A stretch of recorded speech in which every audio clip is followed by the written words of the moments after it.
Hi, my name is Joe Pinnavaia, and I'm a guitar Sherpa here at TrueFire.com. My room is called the Fusion Funhouse, basically blending elements of rock and some jazz together. And in this series of lessons, what I'm going to focus on basically is the use of triads and breaking out of typical scale patterns, and basically using that building block that either you may be familiar with or some of you may not be. Either way, this will get you thinking about the fretboard differently, hopefully improve your fretboard knowledge, and start building your vocabulary in a little bit of a different direction. So in this first lesson, really what it's about is just learning those triad shapes or those forms.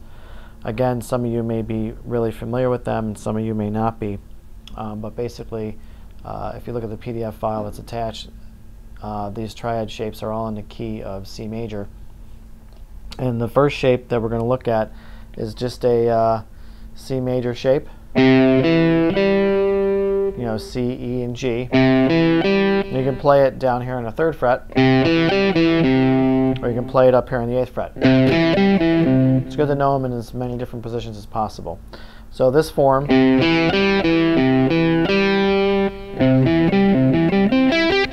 and basically what I'm doing in the PDF file is taking these and then pushing them through the octaves so that you're able to go across the fretboard with them. In this shape right here, now I'm tuned in 4th, so for me everything is a little bit more symmetrical, so you may notice that I'm doing things a little bit differently than you. So stick with the PDF file and then use your ears on the higher 2 strings, okay, the 1st and 2nd string. So there's that form, and then there's the 2nd form, which is starting with your 1st finger on the root note C, and then taking the E and putting it over here, a major 3rd apart, and then keeping the G here.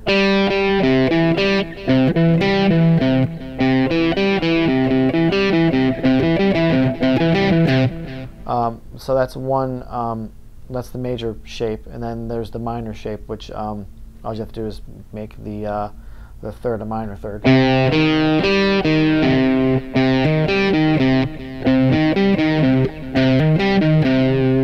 So basically in the PDF file I just kind of took these through diatonic sequence and then just going through the octaves. So as you're doing like F major, then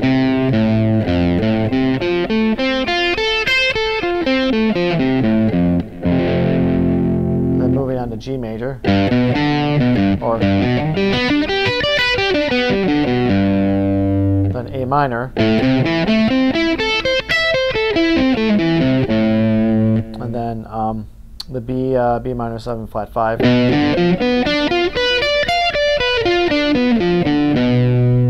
to C major, D minor,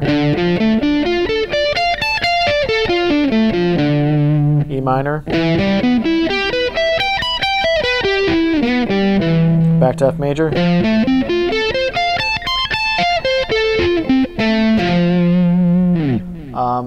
so in learning the fretboard, triad shapes are very, very important, especially with what we're going to do with them in this lesson series and how to use them.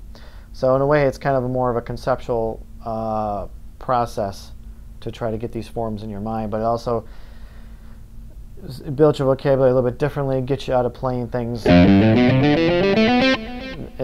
that sense more of a scale way or a modal shape. Now you're looking at the fretboard more like, you know, how many triads are in this area type of thing. So how I would practice these, there's a couple of ways you can practice them. You can also use a backing track. I have this one right here, which is a D minor funk, just a D minor to a G7. So you can do you know, your root position, triads, and you can also start experimenting with ones away from the roots of the chord. So for D minor, you can stick with a D minor shape, either this one or this one.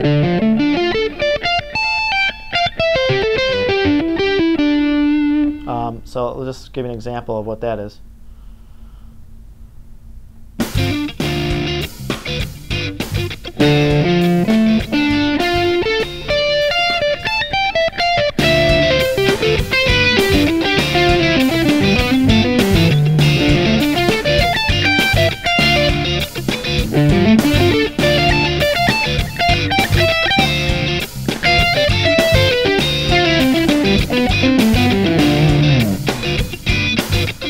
experiment with some other shapes like A minor.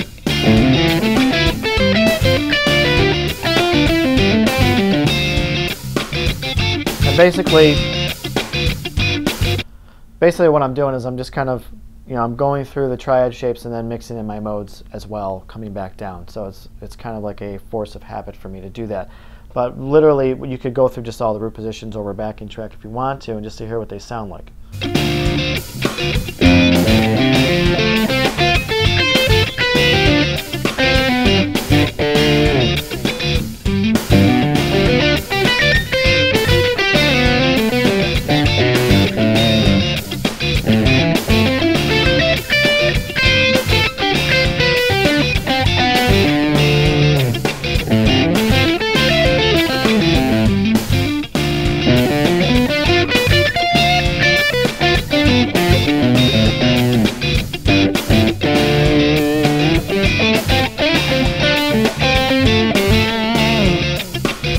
So that's just one way of practicing. I'm just doing them all diatonically, up and down the fretboard, and then if you're familiar with the modes and the other scale shapes, you can mix that in there to kind of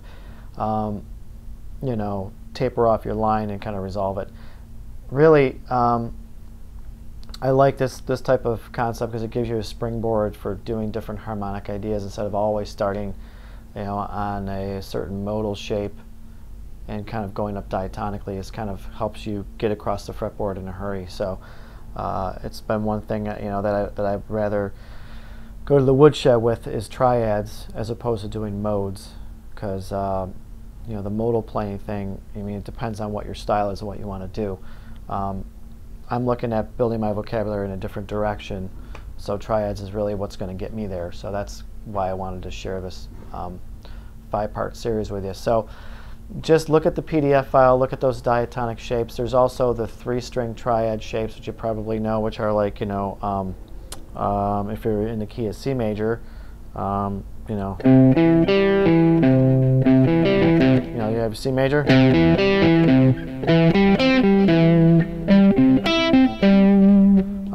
And those maybe we could, those are another way that you can also build lines is,